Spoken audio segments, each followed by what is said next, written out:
Welcome back to the 411 Podcasting Network. I'm your host, Larry Csonka, and this is episode 83 of the 411 on Wrestling Podcast. You can follow us on iTunes, Stitcher, Spotify, Google Play, YouTube, the 411mania.com website, and any major podcasting platform. Please make sure to subscribe to our show, share us around on social media, and if you have time, leave us a 5-star review on the podcasting platform of your choosing. Joining me today, making his return to the show, is going to be a regular contributor going forward. My good friend, dating back, Jesus Christ, pretty much 18 years, as long as my oldest daughter's been alive, Stephen Jefferson Douglas Cook Jr. III. Steve, how are you? Oh, hey, we're about on the same wavelength. I think we're gonna try to break the record of Dave Brown, Lance Russell. Is that our plan here? We're gonna try to break the record, Dave and Lance. We're going to do our best. You, my good friend, being, of course, Lance Russell, the legend, no doubt about it. You know, the man who makes and breaks people across the wrestling industry. Me, Dave Brown, guys hanging out here like one fall, 20-minute time limits. That's my deal here, right? Hey, there's nothing wrong with being Dave Brown. He had that silky smooth voice still on AEW Dark this week. Oh, my God, he was so good. He needs to be on that show nonstop. I'm telling you, and I'll shoot a shout out right now, my good friends, offteam.com. I'm going to shoot a shout out, alphateam.com, my friends out there. And they want to make some, they may make some suggestions to some folks on AEW and whatnot. And they want to hear some old ICW guys. But to me, you go old school or more than that. Go Dave Brown. That's good stuff right there. I will say they want to hear a freaking Mike Tenay. It's like, man, did you hear Mike Tenay in TNA? Come on. Well, now. hang on. In Mike Tenay's defense, at the end of his run in TNA, that's like Tony Schiavone at the end of WCW. Yeah, I know. I understand. And I tell you what, though, I would mark out though if they ran Vegas again and Mike Tenay popped in and did AEW Dark one week. If they do MGM Grand, a taping there, that would make sense. Yes, that'd be good. But, I try not to judge Mike on the latter days of his TNA run because, seriously, I mean, look at Tony Schiavone, who's, like, totally found his love of wrestling again. He has. It's fucking fantastic. Good man. I love hearing Tony Schiavone happy and marking out for Excalibur, calling lucha moves. And wouldn't you all be happy sitting next to Dasha Fuentes? Wouldn't we be all happy with that? Gonzalez now. That was her Gonzalez, WWE excuse me. Yes, sir. Oh, how can you be disappointed next to Dasha? I mean, number one, she's very good at her job. Number two, she's wearing like leather pants every week. I mean, damn right. A goddess. So we have much respect to Dasha. But I know there's a lot of good news around AEW these days. And, that's right, Steve. That's perfect right there. That's what we call a segue here in the biz. But that's right. Steve, you look back 19 years ago this week, January 12th, and the New York Post published a story announcing that Turner was selling WCW to Fusion Media, which was the package put together that was going to lead to Eric Bischoff retaking over the company. There's Uncle Eric's deal. Yes, it was. That's right. And obviously that ended up falling through, which led to WWE buying WCW for pennies on the dollar. And let me tell you, that depending on who you believe, that $3 to $5 million purchase has more than paid for itself over the years with DVD releases and the network. Oh, yeah. I mean, it absolutely did. They made a lot of money off of it. They could have made a lot more money off of it than they did. But for what they bought it for, absolutely. No doubt about it. Yeah. So, and by the time you're listening to this, it'll be Thursday. So it was announced on Wednesday by TNT. A deal that will make AEW profitable in 2020 and beyond, that TNT, Warner Media, and AEW have renegotiated and signed a new 4-year TV contract that will keep Dynamite on TNT through 2023. But I was told, Larry Csonka, that they were failing. My God, I was told they'd be extinct. Steve, do you know every week in my review, I have to read about how bad AEW is, how Tony Khan is a mark that's blowing through money, will never make any money. That's what I heard. The show's not only bad, and that by the end of 2020, they're going to be off cable. That's what I heard. That's what they told me. That's what I hear every week. And so that's not the truth. So we got a 4-year deal through 2023. The deal was worth $175 million, and so basically it's around $45 million a year for them. Okay. Now people are going to go, well, blah blah blah. It's only that's not WWE money, by God. Yeah, That's it's only $45 million. Yeah, but only $45 million. But of course, WWE has been in the game for how fucking long? They have, for whatever reason, garnered enough cachet with all these networks. They have enough stability. They have enough everything that has made them just a magnet for these fucking networks to go after them, and that's why they're making about $2 billion over the next 5 years. Yeah. That's the way the game is played. WWE is the established brand. AEW, got on the air when nobody thought they would get a decent deal. And I'm sorry for everybody that ran down the initial deal, getting $500,000 a week to cover production and an ad revenue split was a good deal for an unproven entity. Yeah. And that is paid off now. So they are good through 2023. There is according to all reports, there is an option for 2024, which would see a significant price increase. So Dynamite is currently averaging 1.2 million viewers per episode, with 354,000 in adults 18 to 49 on the Nielsen. This is all on the +7 rating, so that's all the DVR stuff added. That's all DVR stuff, yes. So that is why they're getting this deal, and that's why every week when the ratings come out, and I know people like to bitch, well, but NXT won that 1 week, and all everybody ever talks about is the demographic.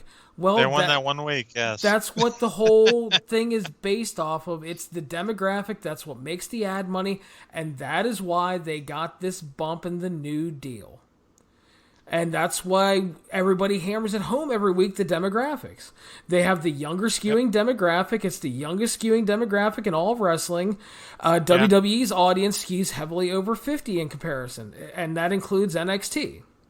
We're old people. We are. So especially NXT. I mean, I think that particular product draws more old people, I would think, based off what they do. Right? Yeah. So the deal is also going to include adding another hour of television sometime this year, which will be taped on Wednesdays, and it's going to air on a Turner station. But by all accounts now, it looks like AEW Dark will be moving to TNT. Well, I got to tell you, I was rooting for the 6:05 on Saturday night on TBS time slot. That's what I was rooting for. I was hoping for that. I think a lot of people were in some ways, but I also think that you run into college sports and UFC and stuff Saturdays. Sure. Yeah, there's some stuff going on. Plus, the other thing is AEW has been running pay-per-views on Saturdays. Well, see, the thing, I mean, I thought about that. The thing is, you could use that time slot to build into pay-per-view. That's a fair point too. The building, the buy-in, if you will. Exactly. That's what they call it, the buy-in. You put that on Saturday night on TBS. Is what I was thinking. So, Steve, well, I think we'll agree here. This is nothing but great news for AEW. Yeah. You could try spin this bad, but you can't. I mean, you can try. And like the big WWE deals, I'm hoping that this will lead to a trickle-down effect. Because AEW got on TV because they were doing a lot of sellout business without TV. Then WWE got those big rights fees, so TNT took a chance. My hope now is that this continues a trickle-down effect, and that companies like MLW, who is looking for a new TV deal and has signed on with a media company to try to help them negotiate a bigger deal, and maybe even the NWA, maybe this leads to companies like them picking up something small, because they're not going to get $45 million a year in TV rights fees, but I'll tell you what, if you're MLW or the NWA, if you can pick up...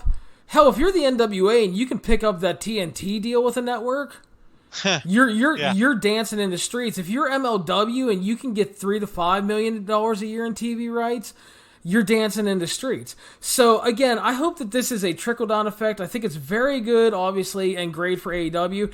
And hopefully it's going to be great for everybody. Hopefully it continues to trickle down because, Steve, I think we just want wrestling to be better. We do.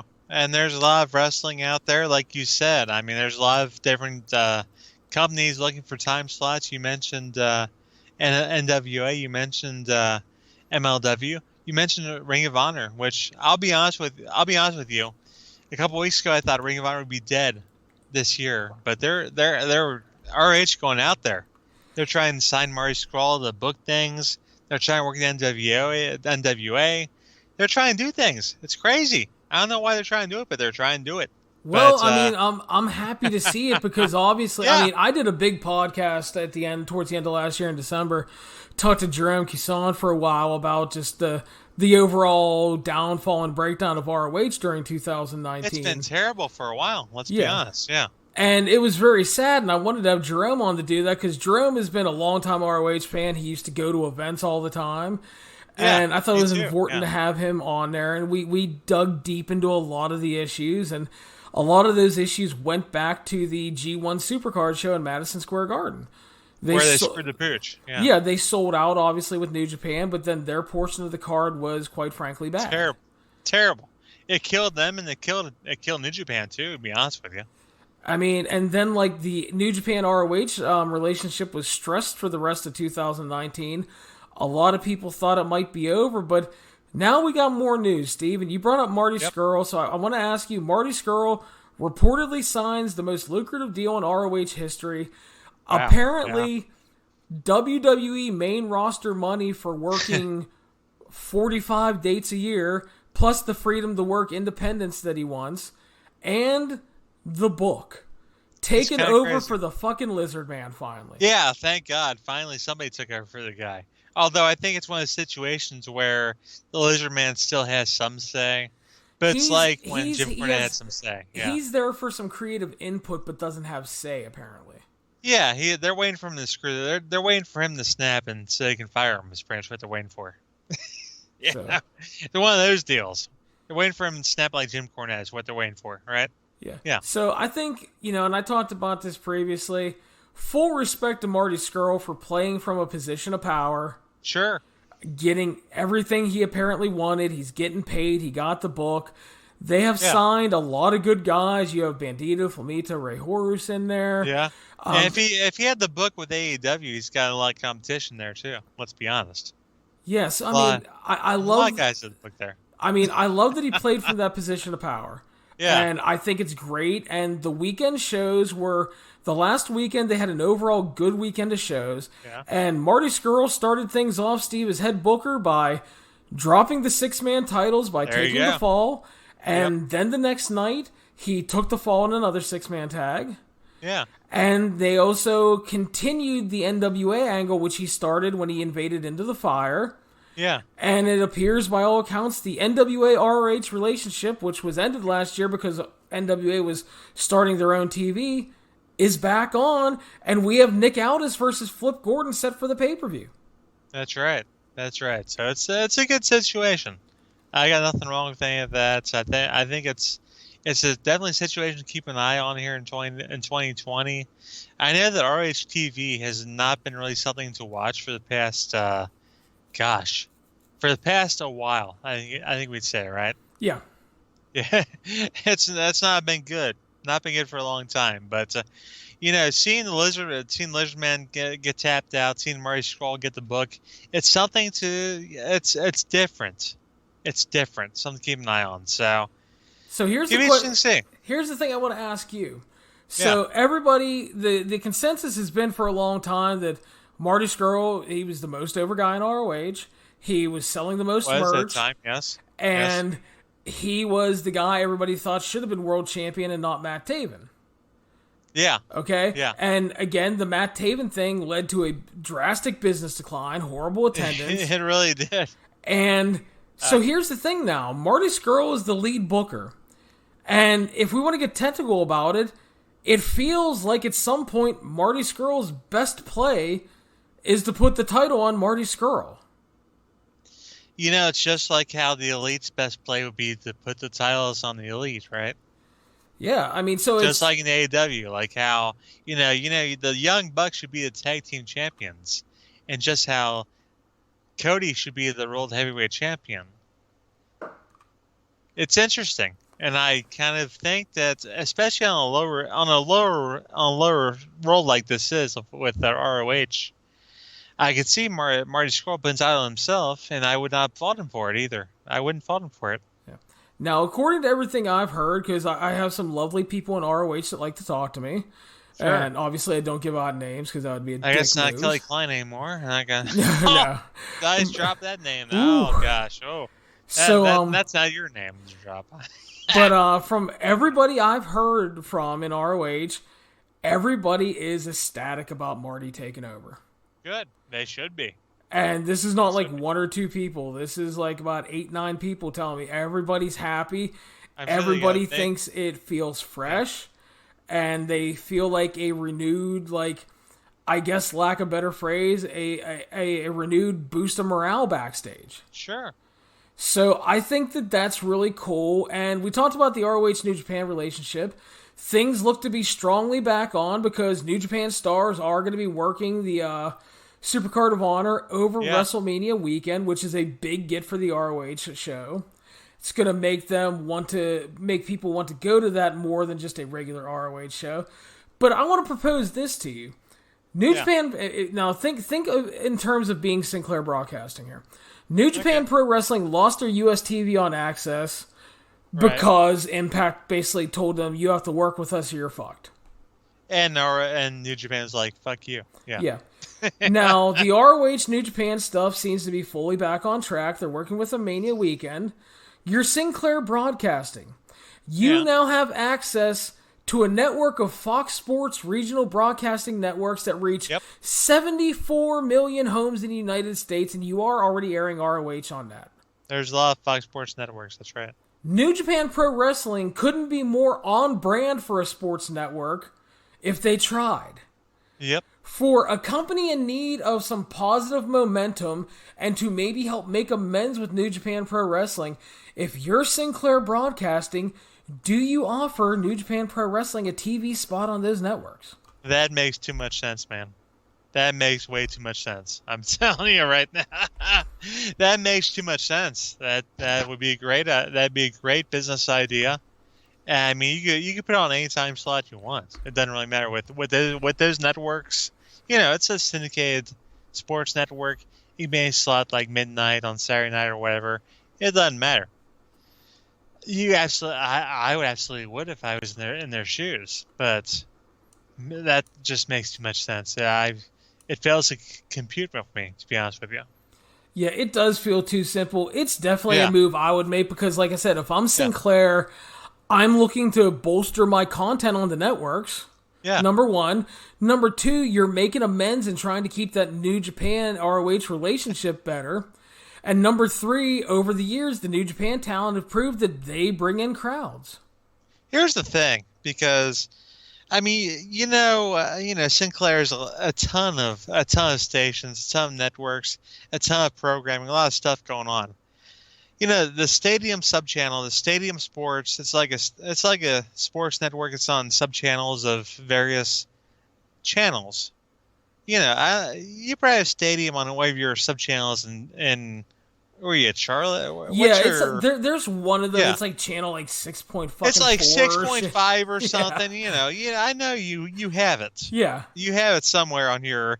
You have it somewhere on your. If you don't have the cable on your particular television, you have the box and you push it, and there's like all these subchannels, and Stadium is on there. And I turned on the other day, and I saw ROH on there. And I got the last 5 minutes of it. It's from fucking July 2019, okay? You know, they're hyping the War of the World show. And they're hyping, you had the Lifeblood guys out there. And they're trying to bring Bully Ray out. And Bully Ray's like, oh, fuck you guys. And there's their finish of the show. It's like, okay, that's great. That's great. Okay, so I don't think Sinclair is on the ball as we give him credit for. Oh, no. I never gave him credit for being on the ball. Yeah. They're not. Because they're hyping the show in July. Yeah, they're just throwing some shit on the air for whatever reason. It doesn't matter. So I think we're giving too much credit, and I think that New Japan would be great programming for them. I don't know if they know that or not. That's what I'm saying. Yeah, I kind of wish that they would. I think it would just make sense for everybody involved. And but hey, that's just me. I've been saying for a while, give me the book. I guess Marty will do, but I have a lot of great ideas. I've been booking ROH for fucking 83 fucking weeks now. I've been giving them all the ideas. And then the best part weeks. is... Yeah, 83 That's a different show. Yeah. I'm still waiting for Bischoff's new podcast, like 16 weeks. Oh, where he breaks down his WWE run.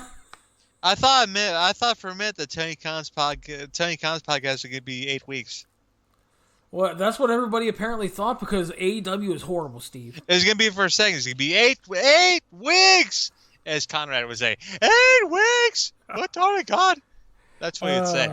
Yeah. So that's a good segue again, Steve. We're going to start talking about AEW Dynamite, January 15th, 2020, the Bash at the Beach episode. That's right. Bash at the Beach Night 1. That's right. Night 1. Next week takes place on board the Jericho Cruise.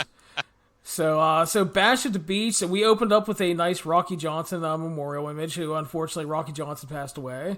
Father of The Rock, if you are not informed. And the former tag team champion with Tony Atlas. That's right.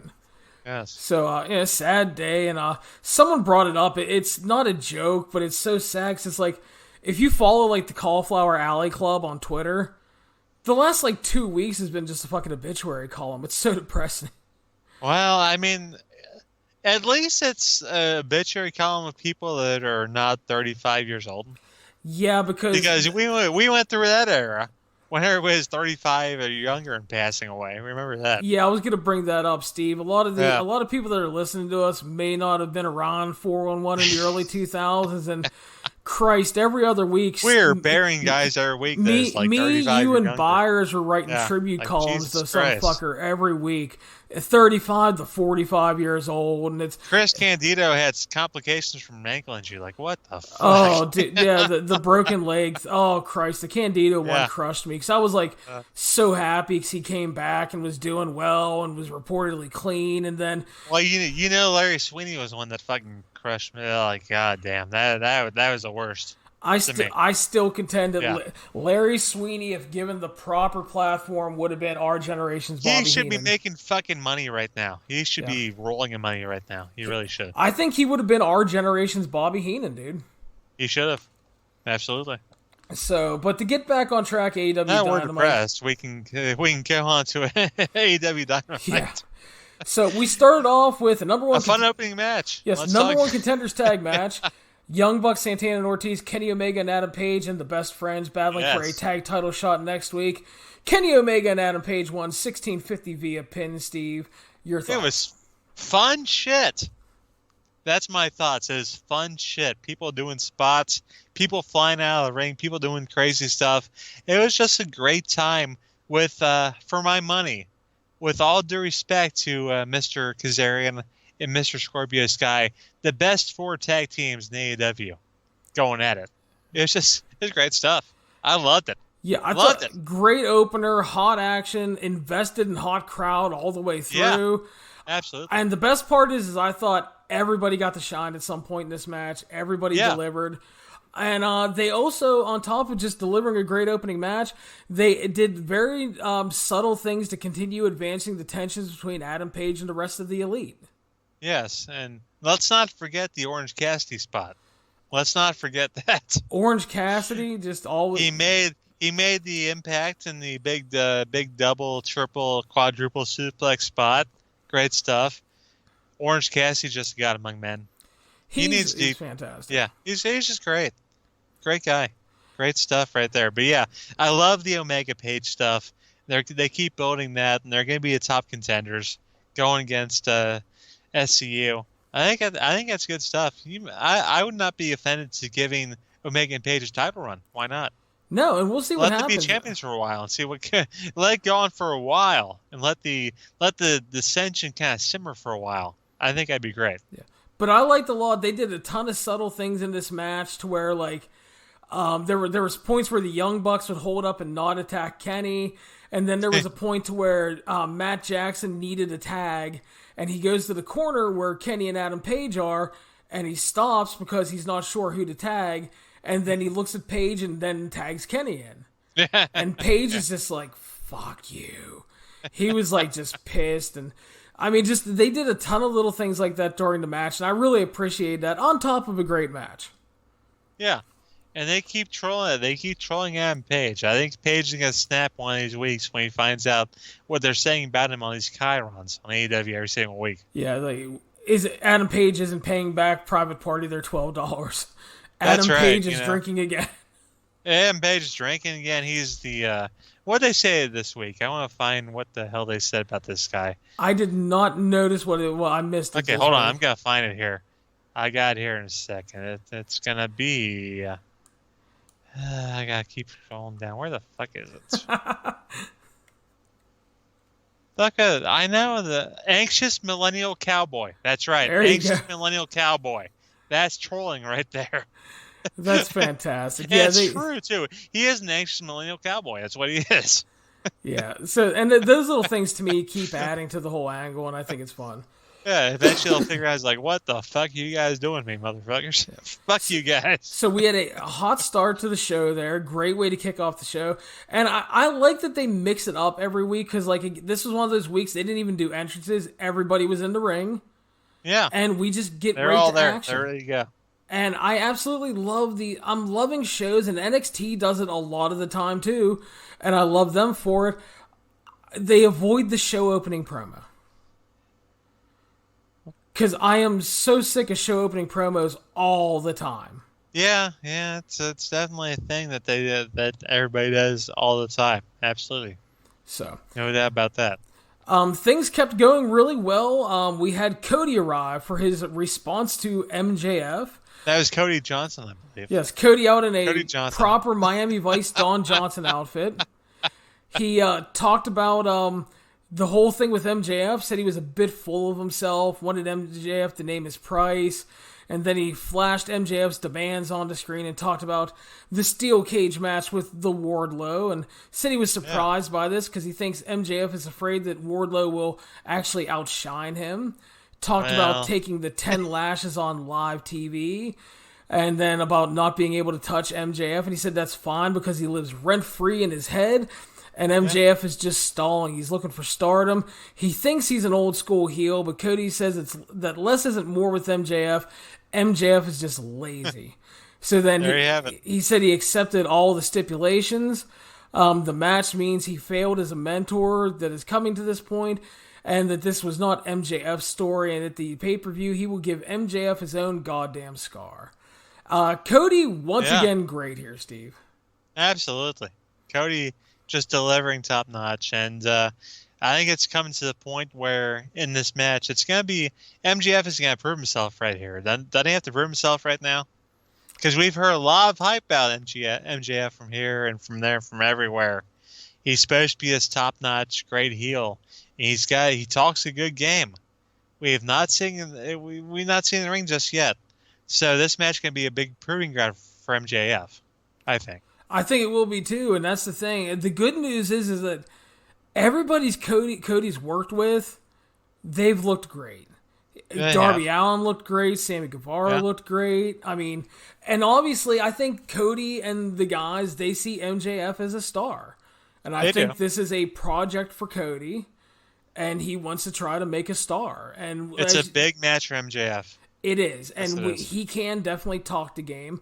I've had mixed results on him in the ring. I don't think he's ever bad.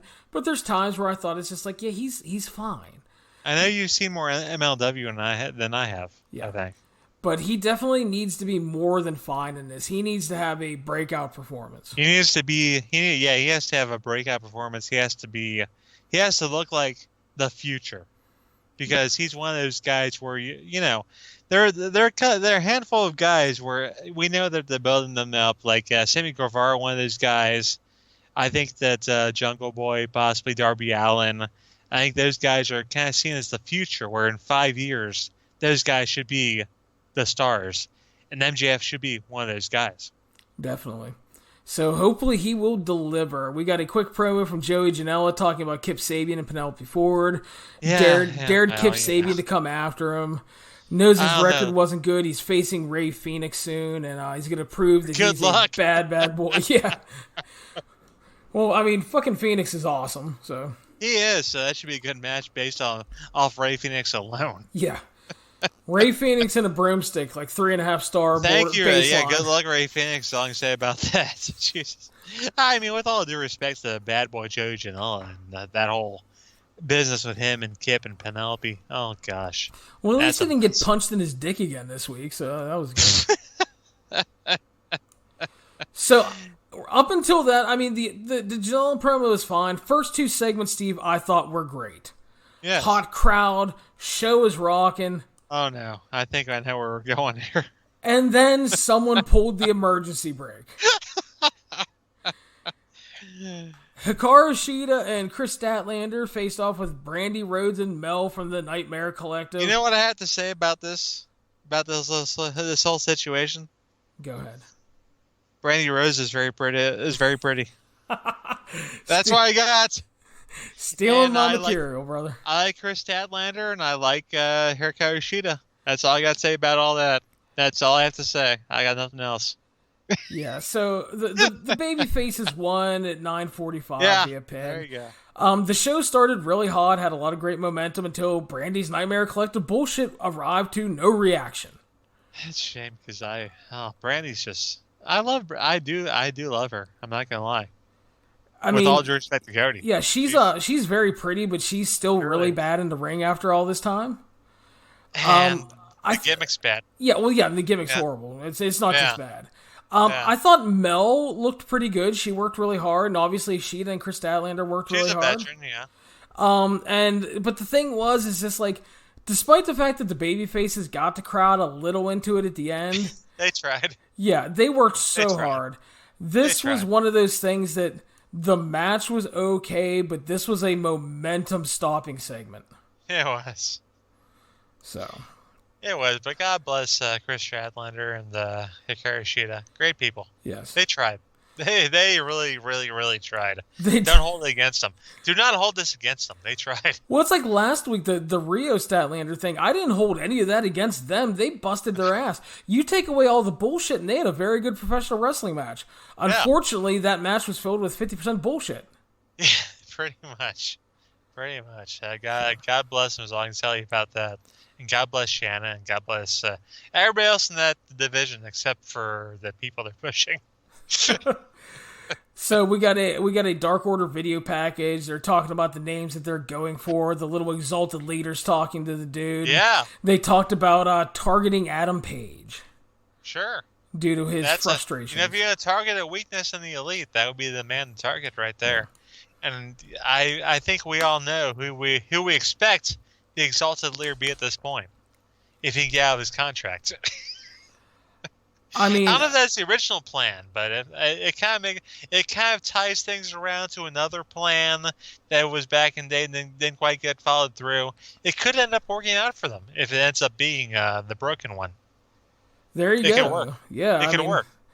That could work. That wouldn't be bad because Matt would probably do a lot of cool shit with that. Yes. I mean, you look at all the Broken Universe stuff. We'll see what happens. But, yeah, and they specifically mentioned Paige, and they also talked about how proving that the Elite were not stronger than them. So, as you said, targeting Adam Page, who is the one that has all the issues seemingly with everybody else, makes sense. Yep. We went back to in-ring action, and basically this week we had a mini tournament for a number one contendership. We had 2 matches this week, and then the last match will be next week. First one was on the Bash the Beach night too. That's right. So the first one was Jon Moxley and Sammy Guevara. No surprise, Jon Moxley picked up the win 9:45 via submission. He did. He gave Sammy a lot in this match. I'll tell you. Yeah, I was gonna say this was really good. Sammy got to shine a ton. He really did. And, he really did. Obviously, Moxley winning is the right call, and I'm a big fan of alternate finishers. Yeah. I love that Cody has used Crossroads, a figure 4, a cradle, and stuff like that. And this one, Sammy was kind of running wild. He went up top, went for a moonsault, and Moxley caught him as he landed on his feet, locked in a rear naked choke, and tapped Locks him. in the choke, shades of Samoa Joe. Yes. So. Got that choke in there. It was pretty good. I liked it. Yeah. So I thought it was a really good match. And Sammy, it's like, if Sammy's going to lose, I mean, yeah, he can lose to Jon Moxley, but it's like one of those Cody Darby Allin things as long as he looks good. Sammy's looked good in all of his losses. I mean, that kid, He's got a very bright future. I think he a very bright future. If you look at the whole quote-unquote Wednesday Night War, for me, he's really the biggest surprise as far as adapting to national TV so fast. Yeah. Because, I mean, he's worked a lot of places, but he had, like, no national TV exposure. You know what, though? I think they saw it coming because he was the guy in that first match with Cody. Yeah. So I think somebody saw it in the guy. Well, I don't know if it's Cody. I think Cody. I don't know if it's somebody else. I think Cody and the Bucks saw a lot in him based off independent appearances. Yeah. And then I think that they were sitting around the table and Jericho was like, "Oh, really?" Yeah. He's like, like I need a young Spanish god in this stable I'm starting. So a lot of guys saw something in the guy, and he definitely proved them all right so far. He's great. He's just a great douchebag. He really is. I just think he deserves a lot of praise for how quickly he's adapted to working national TV, though. As much as, and I heard earlier, people tried to compare him to Eddie Guerrero. It's like, oh my God. At first I was like, oh my God, what the hell are you talking about? But, well, you know what? Maybe later, if he keeps going the way he's going, you don't know. Yeah. Sammy obviously very good. Maybe Sammy's got that Latino hate blood in him. You don't know. So he might. Well, he is a Spanish god, Steve. That's right. He might have that Eddie blood in him. So I think it might happen. Post-match, the Inner Circle arrived. They jumped Moxley. They beat the shit out of him. Jericho whipped him with the AEW Championship. Hager low blowed him. Sammy slapped him around a few times. And then Jericho took a spike off of his jacket and did a miniature revisit of the Road Warriors Dusty Rhodes angle and stabbed Moxley in the face with it. I think I heard John Moxley say, "My eye, my eye, Lawler, you bastard." Exactly. I think that's what I heard. So... But I mean, I thought it was a really good angle. Obviously, playing into the potential Jericho Moxley match, we look like we're building to. Yeah, which will happen at some point. Yeah, and again, it played off of last week when Moxley screwed the Inner Circle and all that. So that led to a backstage interview with Jericho, and said everything that happened to Moxley was his fault for what he did last week. He disrespected the Inner Circle, signed his own death warrant. Pac and Darby Allin can thank him because they'll be able to kick the shit out of Moxley next week because of what they did. And next week he promised to destroy Jurassic Express and take out the Jungle Boy. And then in a great little coda at the end as they're walking away, Sammy totally hits on Jen Decker. Hit me up. Did you see Jen Decker in that segment though? Jesus Christ. Oh, I mean, that's the first time we saw it. Oh my God. Yes. Can you blame the man? Oh no. I love that that's part of Sammy's gimmick is like when he brings out the cards and he's like hitting like was it like Selena Gomez or something one week or some shit. It's just like anybody who's out there, he's got the signs out there during the commercial break. It's fantastic. Just good stuff. Yeah, so really Sammy, he knows what he's doing. Oh, definitely.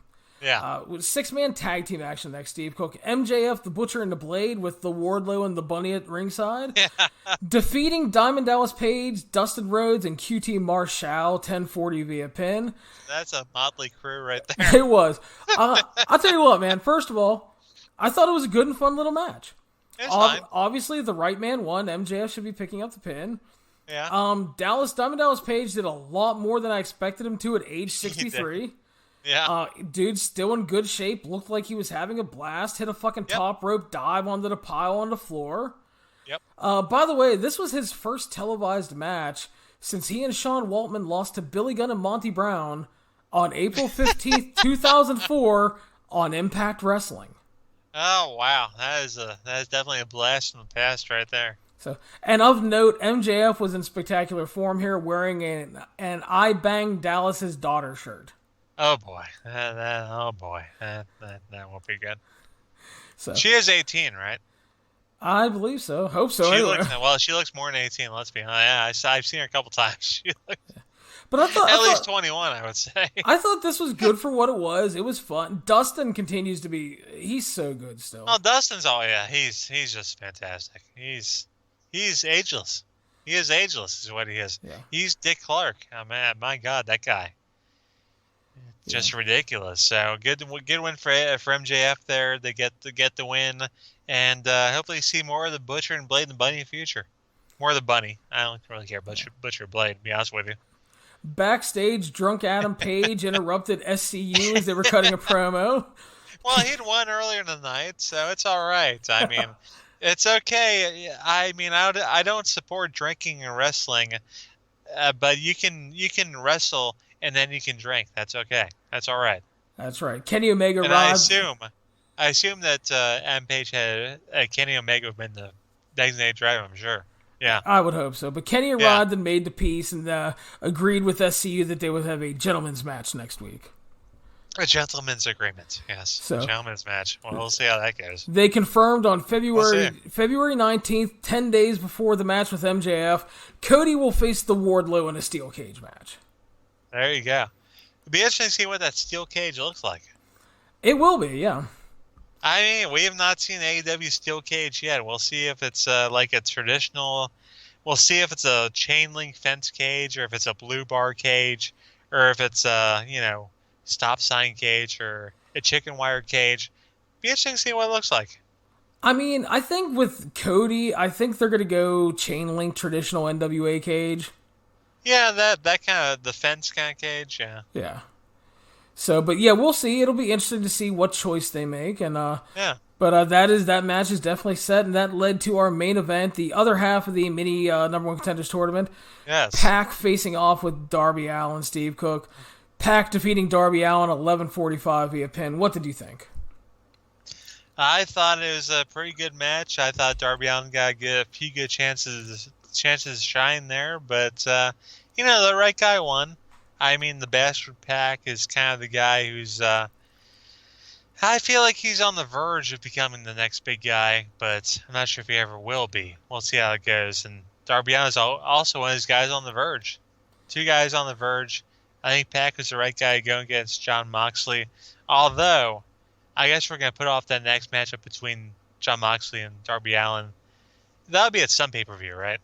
I would imagine so. That's going to go down at some point, because that'd be some crazy shit. Yeah. Plus they're kind of holding off Pac and Kenny Omega still as well for down the line, which is good. Yeah. But, I mean, the last time we saw Pac and Jon Moxley go ahead, it wound up being a time limit draw. So you got to have that. That makes sense as a good final for the Jericho Cruise. It does. And Pac has been really great in AEW. It's just, everything he does looks so effortless. He's great. He's just great. I mean, Pac is great. I love that guy. He's just great. He is, but it's like... Great look, great in the ring, great promo. It's just a great guy. Yeah, but I mean, just everything he does is so clean and crisp and like effortless. It really is. And Darby is like that Black Arrow. Ooh, yeah, man. Darby to me is like he's a great mix of Mikey Whipwreck and Mick Foley, because he's that big underdog babyface, and like you always believe he can win. Yeah. And then he has that like Mick Foley tendency that he can take all the punishment in the world. He'll do something stupid too. Yeah. I mean, to be honest, yes, this is true. But I think it's like a really good mix. And that led to Pac was cutting a promo post-match, said he's the number one contender. Moxley won't be able to compete next week. Moxley rushed out of the ambulance, said that he had a patch over his eye, said he's going to be there next week, going to kick Pac's ass. Yeah, that's and right. The title shot is going to be his. So, good little closing angle there. Pirate Jon Moxley looking good. Yeah. Unfortunately, he didn't get in a fight because I don't think it would have gone too well for him. But some good stuff leading into next week. It'll be a big match between Pac and Moxley. I thought Darby Allin did look good here. I'm a big Darby Allin fan. I do worry about the guy's long-term health. I don't know how long he'll last in the business, but as long as he lasts, I think it'd be pretty great. There you go. So that is AEW for this week. We're going to jump over to NXT for the same date, obviously, January. Of course, there was, you remember Darby Allin from the Wrestlers show on Viceland, right? Oh, yeah. Some good stuff. And, man, there's some stuff with him and Gabe. We can't get into that stuff, can we? We probably can't. We can't get into the Darby and Evolve stuff. No, shit, we can talk about the Darby and Evolve. Yeah, Darby. Yeah, there's some stuff going on there. Darby hated, dude. We can get into Gabe if you want right now because he got into shit with David Starr this week. Oh boy, yeah, that was a whole set. With all the Twitter beefs that are going on this week with Triple H and Paige, with with Joey Ryan and everybody else on the road apparently. And then you had Gabe going to with David Starr, and there's this deal with Darby Allin where apparently I don't know if Evolve is paying people or not paying people. I don't know what's going on there.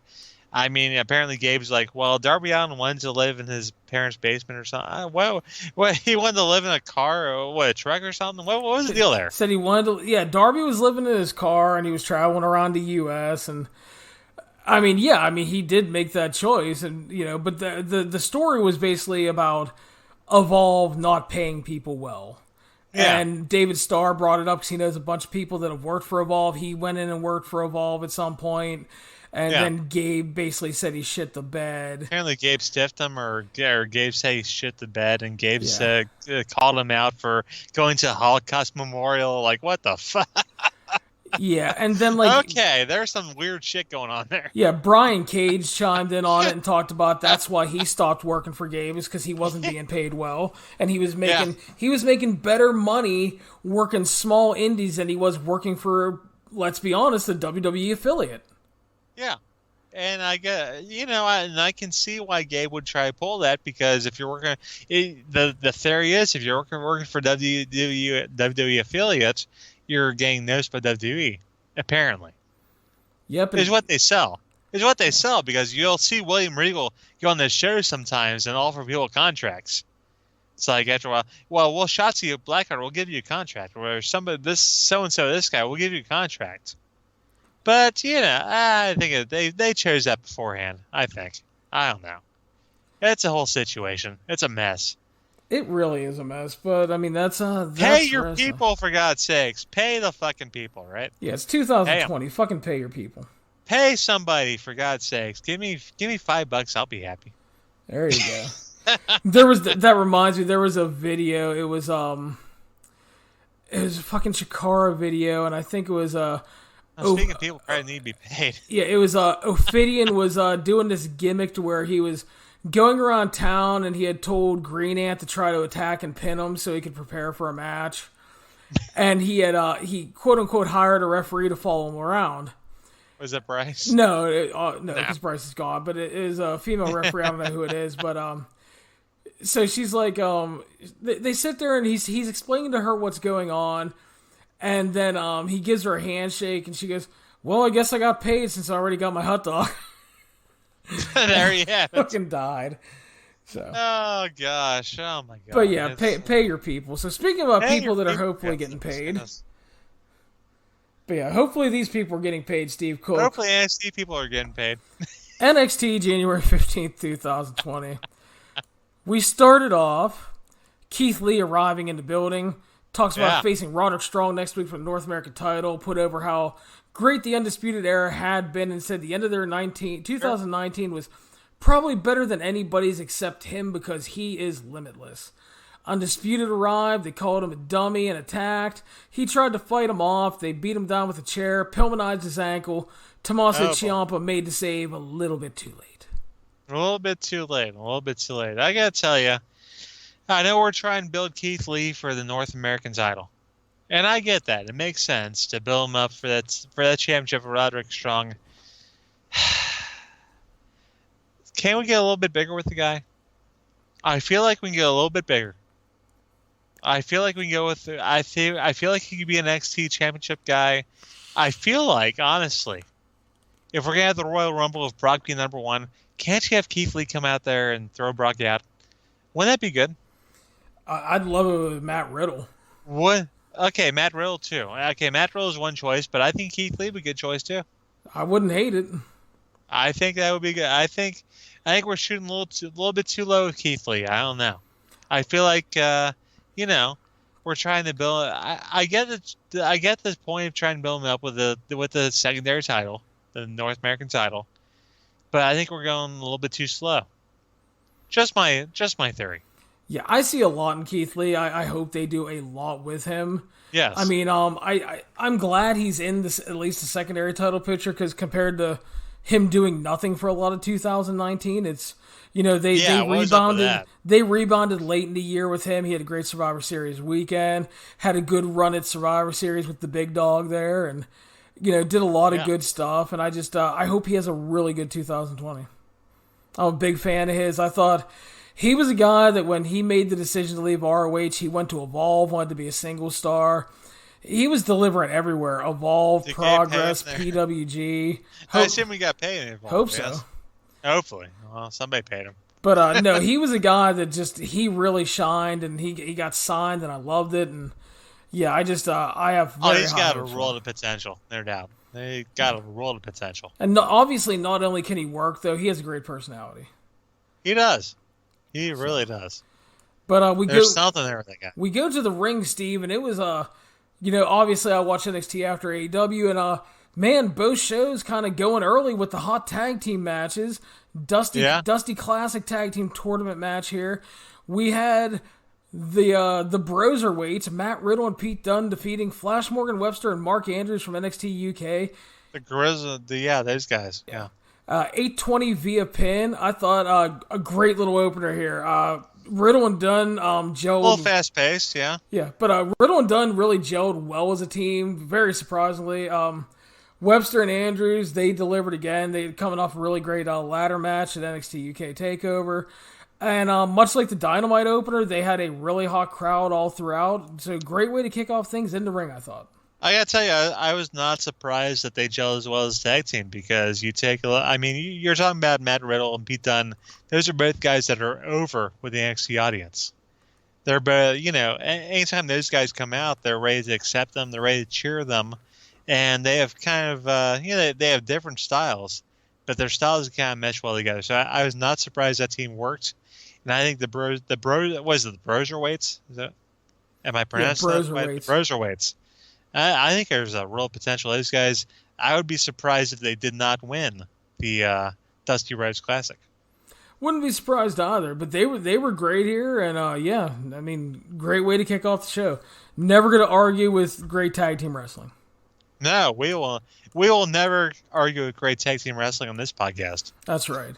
Tommaso Ciampa came back out, talked about Velveteen Dream, Imperium, Keith Lee being on Undisputed Era's hit list. He has a hit list as well, and it's simple. It's just Adam Cole. He was sick of waiting, sick of distractions. He wants Goldie back. He needs it back. It's his time. Wants to get his life back. Undisputed Era arrived. He tried to fight him off. Johnny Gargano made the save. They sent them packing. They laid out Kyle O'Reilly, hit Bobby Fish with the big meeting in the middle, the DIY finish. Got a huge pop for that, and this is good stuff. DIY getting back together. I think that's what we've been waiting for that for a long time.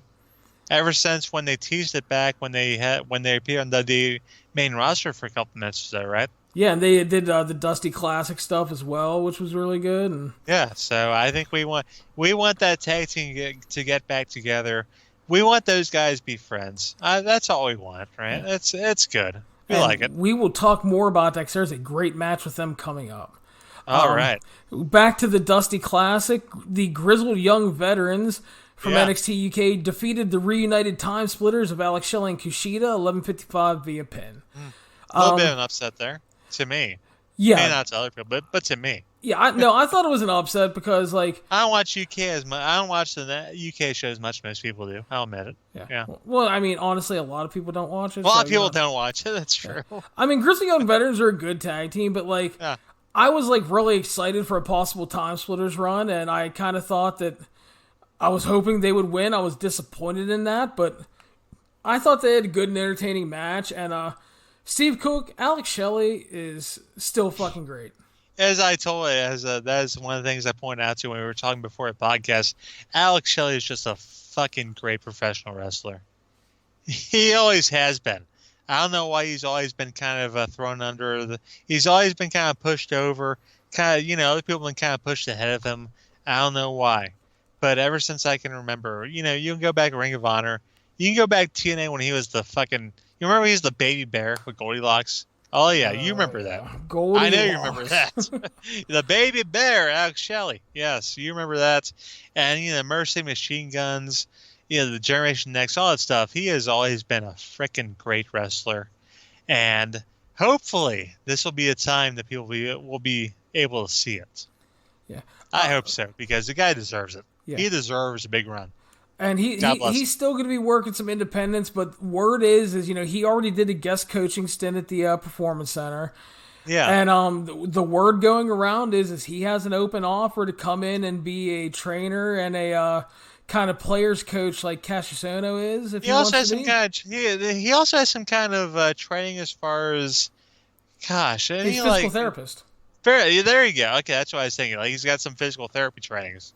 So I think he'll be doing some of that stuff too. So, but definitely. And apparently that's the role Mercedes Martinez got into as well. So I mean, I'm very happy for her as well because she's, I talked about this. I saw people down on this. Oh, she's sold out. It's like fuck you. It's like this goes back to like when you and I on the old blog talk shows would talk about people saying Daniel Bryan sold out. Daniel Bryan busted his ass, did everything he could on the independents. And he was at a point to where he was getting beaten down by injuries, and he wanted to make money. Yep. And she busted her ass for 10 years longer than Daniel Bryan did. So what the hell? So, I mean, and here's the thing, too. She's almost 40. She's obviously at a point to where she decided, okay, they're making me the offer. This is the time. I'll still get to wrestle a bit. I can be a coach. I'm going to be happy and hang out with a bunch of my friends. I mean, good, and to me, that's all that matters. She's getting paid, and she's going to be happy. And I don't like to use the people deserve things, but I think she deserves it. She absolutely does deserve it. If the NXT Universe chanted you deserve it at her, I would not fault them for that. Because she does deserve that spot. Yeah. Absolutely. So I'm happy for her. If Alex Shelley ends up making the transition to that, good for him as well. Yeah. He is, Alex Shelley, a fucking great professional wrestler. Yeah. That's what I want to say. Yeah. And just great. I've talked about you saw him in that match. He was just on top of his game, man. Just selling his ass. Silky smooth and I told you it's like this week's ROH TV, Steve actually had it's not the best one he had with Gresham, but there's a really good match with him and Gresham from December. I heard about it. I was told about that. Yeah, I was. Somebody's pimping that to me. Like it's a pretty good piece of business. Yeah. Yeah. Just that's just like a great grappling based wrestling match, and everything is so smooth in that match. So he is a great grappler. I mean, he did that. He meshed the lucha and Japanese styles. That's what he tried to do back in the day, and he's done it to perfection. Just great wrestler. Alex Shelley, I'll say it again, a guy I felt should have been making millions by now. Instead, people ended up making millions ripping off his shit. Exactly. That's what happened right there. Austin Aries made millions off. What did he make millions? I don't know. He probably spent it on promise rings. He probably did.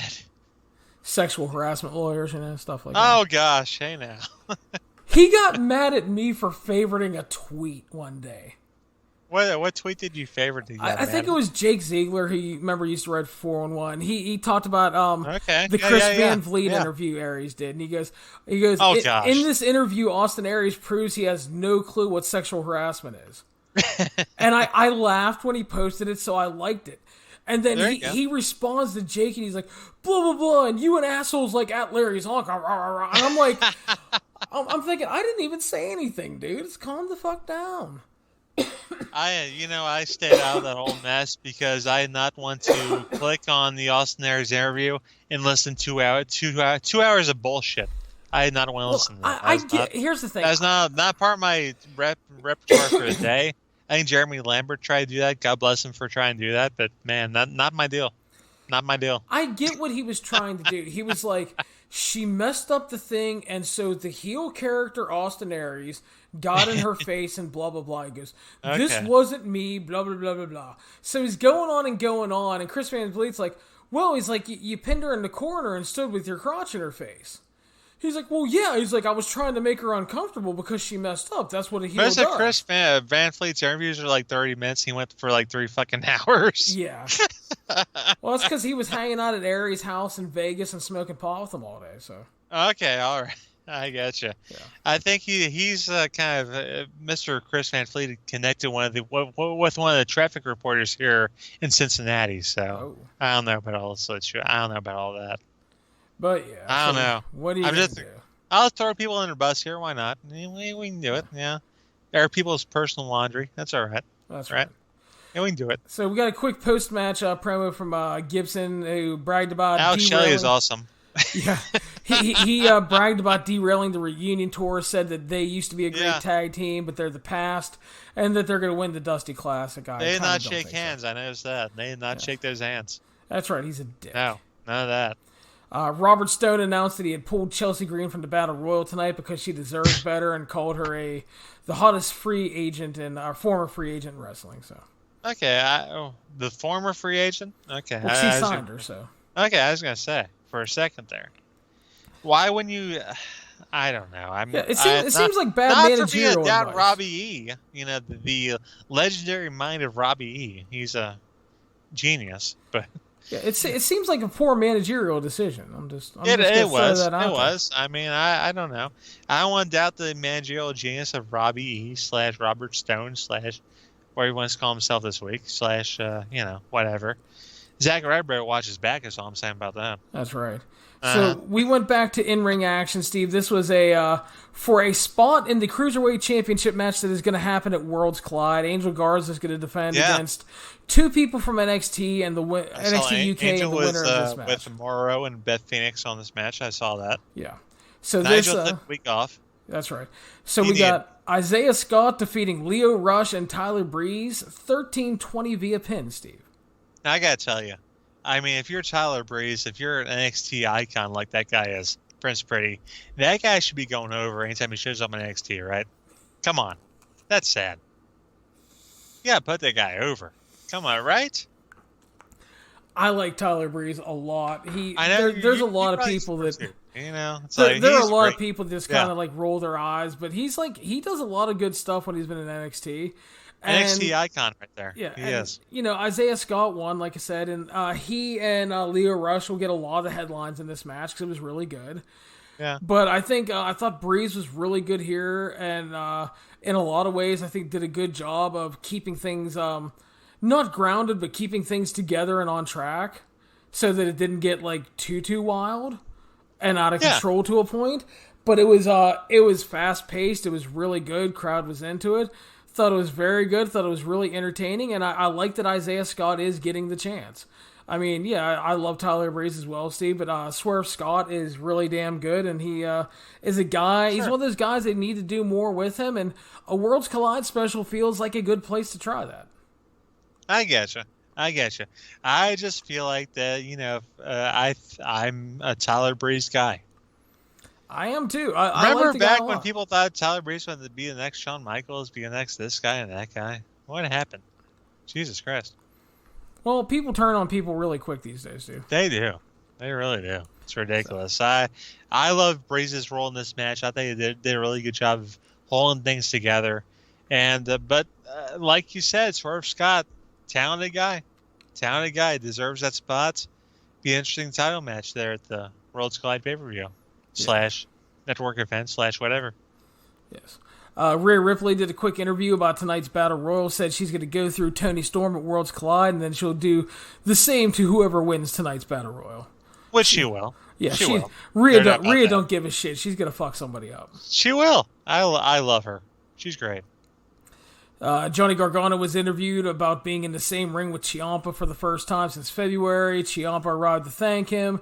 They mentioned the challenge on social media from Mustache Mountain, and they agreed to team up for old time's sake, and we are getting DIY and Mustache Mountain at Worlds Collide, Steve. That's a dream match, right? Put that shit into my veins. That is an NXT dream match right there. Two of the top tag teams in NXT history, whether it's NXT or NXT UK, wherever it is. These two teams. Oh, it's going to be good. It's going to be good. Speaking of Mustache Mountain, did you catch any of the NXT UK takeover? I did not. I have heard some raves about Tyler Bates' match in this particular. That's what I was going to say. If you can only catch one match, go watch Devlin versus Tyler Bate. I have heard some raves, and then I saw TJ Hawk retweeting some. I don't think he retweeted. He posted a GIF of some stuff that didn't look too good. It looked bad out of sequence, dude. It was like one glimpse of the match. That's TJ Hawk. That he likes to do that. He likes to. Teej is Teej. Teej is Teej. He likes to do that kind of thing. He likes to post that one thing out of sequence that makes it look like complete shit. So that's all right. But Tyler Bate is a guy. Man, whenever you see that guy, he just does good stuff, doesn't he? Yeah. Whenever he's doing stuff, ever. Yeah. It was an excellent match. I loved it. Undisputed Era rise back to this, and then Keith Lee just appears out of nowhere and pounces somebody through a fucking bush. As he does. As he does, yeah. That's what he does. Started throwing security guards all over the place, and then started shouting that Strong's reign is gonna end next week. Keith Lee is a great man. I still think he should be. I think he should be dethroning Brock Lesnar. Is all I'm saying about that. I wouldn't complain, but it's just not going to happen, Steve. Okay, well, you can dethrone Roderick Strong. That's all right. We'll talk about Brock stuff next week when we preview. I'm sure we will. Yeah, that'll be some. Next week we are getting Keith Lee challenging Roderick Strong for the North American Championship, as well as the two Dusty Classic semifinal matches. Ooh. So that's good stuff there. And then they announced DIY versus Mustache Mountain was official for the Worlds Collide show, which we are jazzed about. That'd be good. That'd be a good piece of business, yes. Main event of the evening was the number one contenders NXT Women's Championship Battle Royal. Battle Royale, yes. I think I have most of the names here. We had Candice LeRae, Mia Yim, Bianca Belair, Casey Catanzaro, Mercedes Martinez, Shotzi Blackheart, not Dakota Kai. I had her in there because she appears later, but Vanessa Bourne, Kaden Carter, Santana Garrett, Io Shirai, Tegan Knox, Indy Hartwell, Shayna Baszler, Catalina, Vanessa Bourne, who I had fucking twice, Deonna Purrazzo, Jessie Elbon, MJ Jenkins, and Xia Li. Casey Catanzaro making an appearance. Apparently she was having back issues, and apparently, I guess from what Casey said, it looks like she had meetings with WWE. She got sent to a specialist, and looks like she's going to be back, which is good because I think Casey has a ton of fucking potential. She does. And I was going to make some jokes about her and Ricochet, but that's all right. Be good, Steven. I'm trying. God help me, but pretty good. I mean, it's good. It's a good old-fashioned battle royal. We came down to the last two, which I believe was good old Bianca Belair and Io Shirai. Yes, right. Pretty good. I thought Io was going over. I'll be honest with you. I thought Io was going to win. I thought she was, and they kept going back and forth. And I thought it was going to be Io Shirai, but sure enough, no. It's Bianca Belair. Yeah, Bianca won it just under 23 minutes. I thought Bianca was a good choice to challenge Rhea. She's good, has a lot of potential still, and I feel that Io is going to be the Mania weekend opponent. So I'm okay with her not picking up the win here because I think that's a bigger match. Yeah. I think honestly, most battle royals to me suck. They really do because a lot of them are lazy with no effort. I thought this one was good. It was enjoyable. They did a really good heavy tease of Shayna Baszler winning. Yes, she kind of ran wild and eliminated a lot of people. Yes. So I like that because it got some nice heat because everybody's like, Christ, Shayna's fucking winning. Who got her out? Shotzi. She was never fully eliminated. She snuck back Shotzi. in. That's right. So that'll set up a match for probably the next takeover. Takeover or TV for sure because it depends because remember they could if they do two women's matches on the next one, I think the prime candidate is Dakota and Tegan because they revisited that here. You could still build it up more, I think. Well, I think you could. I mean, I think that's a Mania weekend match, too. That should be a Mania weekend match, I would think, yeah. But I'm just saying, that's definitely a possibility. But yeah, Dakota Kai, Tegan was running wild at one point. She headed up top, and Dakota Kai ran out and eliminated her. So that's still continuing. So yeah, they did some nice things continuing stuff here. I thought it started slow with just a lot of brawling and tease eliminations. A lot of people in the ring. Yeah. Second half, I thought, really delivered and was well done, especially the closing stretch with Io and Bianca. So, good match overall. I enjoyed. Yeah. I mean, you talk about some people not giving a full effort as far as Battle Royal goes. I think the NXT women always give a full effort. They do. Whether it's a Battle Royal, whether it's 6-woman tag, whether it's 8-woman, or whatever it is, they always give full effort. They do. Well, I think it's because that's the only appearances that a lot of those fucking women get on Damn TV. Right. So they're out there making the absolute most of it. So yeah. And so that's why Robbie was stupid to hold Chelsea Green out of it. Like, what the hell is he thinking? Questionable managerial practices. Steve. Absolutely. I mean, Bobby Brain Heenan would have had all of his charges in that match. That's all I'm saying about that. That's Not right. Good. Bobby always hedged his bets, man. He did. I'm just saying, bad choices all around. But yeah, the women put it all out as they always do, and it's a good piece of business. I enjoyed the finishing stretch. I'm more of an Io Shirai fan. I'll admit that, but Bianca's a fine challenger for the next show.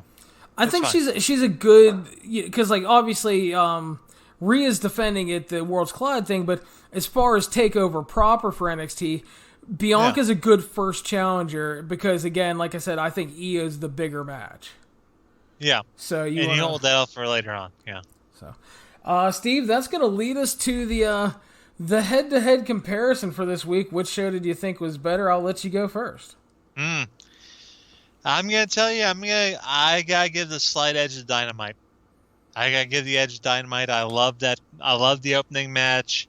I thought the top two heavyweight title matches were good. With Moxley and Guevara, with Pac and with Darby Allin. I thought it was some good stuff. You had the weakness there with the women's stuff, but that's kind of typical. But to me, I gotta give the edge Dynamite. I enjoyed both shows a lot, and I thought it was really, really close this week. Dynamite did a good job of rebounding from last week, which was a really flat show. Had that great opener, great Cody promo. I thought that they lost some momentum and some crowd involvement following that Nightmare Collective bullshit. And that hurt the show a little bit for me. Obviously didn't make it bad by any means. NXT, better than last week's show. Last week's show was good, but didn't feel like must-see. And the thing I liked about this show was it was kind of a less is more streamlined show. Not a lot of filler or anything, just all the little talky segments were going to something. Good angle advancement, great opening match, number one contender set that big match for Worlds Collide. I am all for streamlined shows like this that don't have a bunch of fluff and filler in them. I thought it was really close. I'm actually going to give a slight edge to NXT this week, but very slowly. That's fine. I will say that both shows definitely stepped it up this week. But last week, I thought both shows were pretty weak. Yeah. And I thought both shows were pretty weak last week. I mean, AEW had a better week. NXT had one of those shows where they had a lot of good wrestling matches, but they're just kind of there for me. But this week they had matches that actually kind of mattered to me. Fair enough, but I think it was a really strong Wednesday night overall for both shows, Steve. And I had a lot of fun covering them and talking about them. And so I mean, no big complaints as far as the Wednesday thing goes. I think we will agree though that the weakest segment overall was on Dynamite with the Nightmare Collective bullshit. So that is unfortunate, but Brandy Rhodes is very, very pretty. Yes. That is always my main takeaway from the Nightmare Collective stuff. Come on now. It's a very, very attractive woman, is all I can say about that. But how did you feel about you mentioned to me if I watched the show or not, and I gotta bring up to you right now because we got a few minutes left here, I think. How did you feel about this week's episode of NWA Power? I enjoyed Power this week. I thought they did some nice stuff.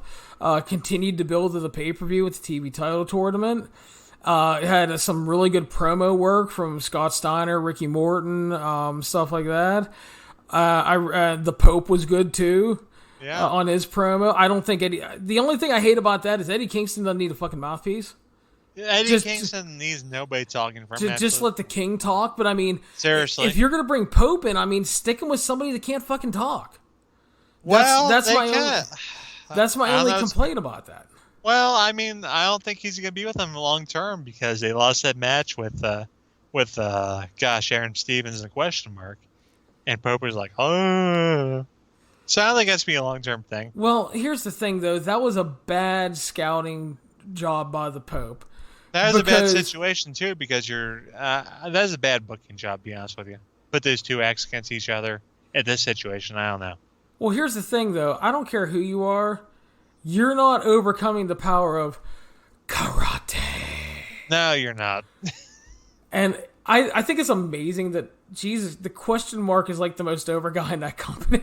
He is. He really is. It's great. So, okay, here's a quick question. Mama Storm is pretty good. Mama Storm is pretty close. Yeah. I do have something I want to talk about before we close, but before I do want to ask you, I think it's a tight race, Steve. We've talked about how great Cody is. If you put them head to head, Cody and Tim Storm, who is the best babyface in pro wrestling right now? I gotta give it Tim Storm right now. To be honest with you. Okay. I gotta get Tim Storm with his. I mean, Cody had some great promos in 2019. If it's based off of just 2019, I'd give it to Cody. But since 2020 came around, Storm has had some great promos the last few weeks. He has really come on strong, and both guys are in the same situation too. It's interesting because both Cody and Tim Storm are not allowed to challenge for the main championships, right? That's right. Neither one can. I mean, Cody can't be AEW champion. Tim Storm can't be the NWA World Champion. So they're kind of both in the same situation. So I would like Cody and Tim Storm form tag teams is what I'm saying. Yeah, I think that'd be good. I love Tim Storm. I think that great. Dude has been fantastic with his promo stuff. I think if I'm honestly going head to head, I'd pick Cody because Cody has the in-ring advantage. Yeah, but I mean, honestly though, if you can't love and respect Tim Storm's work in the NWA, you guys, I don't know what to tell you. You're out of your mind. So. You're out of your mind. Is all I gotta say about that. But good stuff there, and it's a lot of interesting stuff going on in the NWA right now. You got.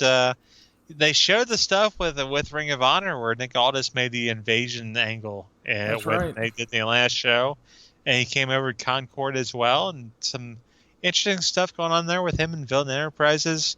I think they're building Nick and Flip at the pay-per-view. Nick and Flip for the next pay-per-view. So, which I do like because they're not rushing to him and Marty. No, you gotta build. You gotta find things to do before that, sure.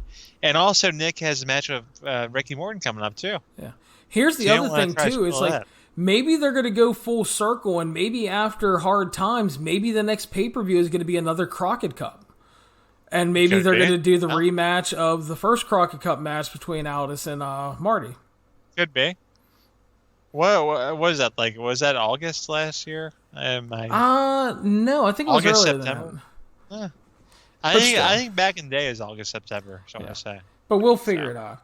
It'll come up, I'm sure. But you got the Rock and Roll Express. You got the Ricky Morton got a title shot coming up too. That's right. And Ricky Morton cutting promos still was so good. Gotta love him. Man, they got the pop of the night too at the AEW Dark, the Memphis Legends deal too. Yeah. Everybody, who does not love the Rock and Roll Express? Communists. Communists. I saw Jeremy Lambert throw Dustin James under a bus for not loving them. It's ridiculous. Yeah. How can you not love the Rock? Dustin James is out of his goddamn mind. How do you not love Ricky Robert? Let me tell you, they're great. My favorite, they're legends. Possibly my favorite thing on the Into the Fire pay-per-view was the fact that the first high spots didn't happen until like 3 matches in, and it was Ricky Morton doing a suicide dive and Canadian Destroyers. Absolutely. So that just cracked me up. It's 2009, 2019 and into 20 here, and it's like you're expecting just like you kind of expect some kind of high spot, and then it's like you don't get it until you get 63-year-old Ricky Morton. It's Ricky Morton, goddamn doing. That's right. So. That's right. They got the pop night at the AEW Dark show, and like I said, Dave Brown needs to be on all AEW shows going forward. Come on now. Yeah, he's just great. So Steve, before we go, I want to talk about a little something here, a little something personal, and since you're my friend, it's good to have you on. It's January 16th right now, and yes, it is. It's January 16th, 1:16 a.m. That's right. And I think it's obviously very public. I had a really bad 2019. It was this time last year. I was in the hospital. And I was very sick, went to the hospital, I had an injury, and had an infection develop in my left leg, had my left leg amputated, and then they didn't amputate enough, and they had to amputate more. Yeah. So that was the big scary stuff on the surface. And over the last year, and going to all the doctor's appointments and the therapy stuff, and talking to the heart specialist and stuff, basically what they discovered is in sometime in December 2018, I picked up a blood infection. And which explains then, as I Tarantino and think back, why I was feeling like shit all through December, and my doctors were trying to give me various antibiotics because they thought it was certain things, but they didn't know what it was. Yeah. Because it didn't show up. So I go into the hospital because I hurt my leg, and because I had the blood infection, it escalated very quickly into a bad infection because I am a diabetic. So you take that and already having an infection in your system, that's what led to it escalating and the amputation. Mm-hmm. And the thing that a lot of people don't realize is, and this is completely serious, I was pretty much a minute away from dying last year. Wow. They did the second surgery, and I went to bed one night, and I woke up the next morning with a room flooded with people. And I kind of talked about it last year, and I blew it off at first and just kind of was talking about it being like a low blood sugar episode thing, they thought. But the thing that happened is because I had that blood infection and they didn't target it soon enough, is it started fucking with my heart. And that led to congestive heart failure. And, we used to joke, Steve, all the time about the Sandman and Raven shoot interviews. And 50 cc's of adrenaline stat. Yeah, and hitting you with the paddles. And I will tell you this. The zombie sit up like Undertaker. Yeah, that's right. They don't stab you in the fucking heart because that's just a movie thing. But they shoot you up with your adrenaline shit, and they fucking they gave me the paddles. And yeah. So that was pretty much a year ago right now. And wow. Yeah, it's just like, the last couple of doctor's appointments, like talking to the heart doctors and everything. The thing is that thankfully, because they treated everything so well, and that was another part of the reason I ended up staying in the hospital so long, they were able to treat me well enough, and everything is like good now. Like I had a little bit of damage, but it's nothing like I have to go have bypass or anything like that. My heart is registering well, passed my stress test and shit like that. But yeah, I was there, dude. I was knocking on the door. And we were all pretty worried about you this time last year. I know I was. Absolutely. We were all worried about you. I know. Me and Ashish and JT and all those guys. Yeah. I know. And like I said, a lot of people may not realize Steve and I have known each other for a really long time. He's known me since my Hannah was born, so we've known each other for like 18 years. And while we've never met, I mean, still freaking weird. She's on freaking Twitter. Like, what the fuck? But yeah, man, it's just like you've always been around. You've been a good friend. It's funny because like we've never met, but we've just talked so much over the years. And you've always been around, and like you were a big help last year. You filled in for a lot of stuff. You always checked in on me, and it's just I'm really glad to get past that 7 weeks last year that I spent in the hospital in therapy, and things have been going well. The whole walking thing with the prosthetic leg is still going really slow. I need help still, like using the rollator and arm crutch stuff like that. It's getting there. It's the big thing is it's balance. It's just like making sure you have balance, because once you feel like slightly off balance, you feel like you're ready to go and you want to grab onto something. And it's really weird. And the other thing is like with the prosthetic I have, when you step, you have to make sure you lock the knee because it doesn't like lock on its own. So you have to think way more now than you would like when I used to walk. Sure. And that's a pain in the ass. But like the thing is, I made it through, and I'm very grateful for that. And I'm back home. I'm with my girls, which is the most important thing, obviously, to me. Yep. And I've been able to be here. And I honestly do want to thank a lot of people. I want to thank Steve, Ashish, Jeremy, both Jeremys. I mean, and everybody that listens and reads my stuff, because the fact that I was able to get home and everything was okay, and I was able to kind of dive back into work, really, really helped. I'm sure it was. I mean, I'm sure the fact that we all know that Larry Csonka has one of the most exhaustive review schedules of anybody in the professional wrestling reviewing business. And I mentioned in my article this week on Tessa Blanchard that pretty much you are the person that follows Impact Wrestling at this point. on 411. And it's not just Impact; it's other promotions as well. I mean, if it wasn't for you, these promotions would have no following. Am I right? I wouldn't bother to review them. I might help you out the Raw or SmackDown or whatever, but some of these other things, like Jesus Christ, I mean, I would not sit through Impact for 3 hours. I mean, other people wouldn't. You are the person that does that for us, and it's I know it's a low thing on the food chain as far as obviously you being with your family is like 10,000 times more important, and God bless you and your family. Yeah, you understand what I'm saying, right? Oh, yeah. It's like, yeah, you were able to dive into all that stuff, and I think it helped you out. I think it really did, and it meant a lot that like I had a lot of really good support on Twitter and stuff. Obviously, like the 411 guys and guys of Voices of Wrestling and some people in the wrestling business that were really cool and to send me messages of encouragement at times. And it was like. It was a really shitty and scary time, man, and it's just I can't imagine. Yeah, I just kind of wanted to reflect on that a little bit here. Yeah. It's been a year, and been a year right now. Was it this date? Is that? I don't think it was exactly this date, but it was very close to it. I know it was close. Yeah, and I sincerely thank a lot of people that like listen to this show, follow everything. Because I write a lot of shit. I know. Bombard you on Twitter with it, but I mean, I just it really meant a lot that I was able to get back into the swing of things and just I guess a lot of, you hear people talk about when they have shit that happens in life. It's like when you can get back into your groove and whatever your you got back you got back in right away. Yeah, you really did. Yeah, I mean, I was once you got back, it's like you weren't even gone. It's like shit, you just got right in right away, and you just picked everything up. It's like, okay, yeah. Yeah, I got... You and he's back in. You're ready to go. I got home on a Thursday, and then WWE released a shit ton of people.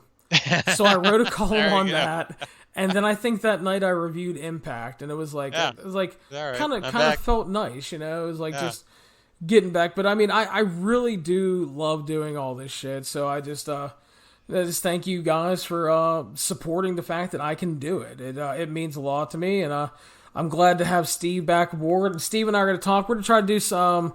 Obviously, going to keep up with the NXT AEW stuff, and we got that's the Wednesday Night War is continuing. That's right. At least until 2023.